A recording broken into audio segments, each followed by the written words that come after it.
ഗുണനിലവാരമില്ലാത്ത കോഴിയിറച്ചി വിറ്റെന്നാരോപിച്ച് നാട്ടുകാർ chicken stall ഉപരോധിച്ചു. നാട്ടുകാരുടെ പ്രതികരണത്തെ തുടർന്ന് ഭക്ഷ്യസുരക്ഷാ വകുപ്പ് കട പൂട്ടിച്ചു. കക്കോടി മാളിക്കടവിലെ CPR ചിക്കൻ സ്റ്റാളിനെതിരെയാണ് നടപടി. കക്കോടി മാളിക്കടവിൽ ഗുണനിലവാരമില്ലാത്ത കോഴിയിറച്ചി വിറ്റെന്നാരോപിച്ച് നാട്ടുകാർ ചിക്കൻ സ്റ്റോൾ ഉപരോധിച്ചതോടെ ഭക്ഷ്യസുരക്ഷാ വകുപ്പ് കടയും പൂട്ടിച്ചു. മാളിക്കടവിലെ CPR ചിക്കൻ സ്റ്റോളിലാണ് ഞായറാഴ്ച നാട്ടുകാരുടെ പ്രതിഷേധമുണ്ടായത്. പരാതിയെ തുടർന്ന് ഭക്ഷ്യസുരക്ഷാ വകുപ്പും കോർപ്പറേഷൻ ആരോഗ്യ വിഭാഗവും സ്ഥലത്തെത്തി കട പരിശോധിച്ചു. ലൈസൻസ് ഇല്ലാതെയാണ് കട പ്രവർത്തിച്ചതെന്ന് കണ്ടെത്തിയതോടെയാണ് കട പൂട്ടിച്ചത്. വൃത്തിഹീനമായ ചുറ്റുപാടിലാണ് കോഴിയിറച്ചി സൂക്ഷിച്ചിരുന്നത്. ഭക്ഷ്യസുരക്ഷാ officer S. Lasika, corporation junior health inspector K.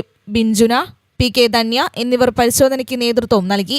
അതിനിടെ കടയിൽ നിന്ന് കോഴികളെ കടത്താനെത്തിയ തൊഴിലാളികളെ സന്ധ്യയോടെ നാട്ടുകാരും തടഞ്ഞു. ചത്ത കോഴികളെ വിറ്റതിന് CPR ചിക്കൻ സ്റ്റോളിന്റെ അണ്ടിക്കോട് ശാഖ ഭക്ഷ്യസുരക്ഷാ വകുപ്പ് ഏതാനും ആഴ്ചകൾക്ക് മുമ്പ് അടപ്പിച്ചിരുന്നു. News bureau, Kozhikode.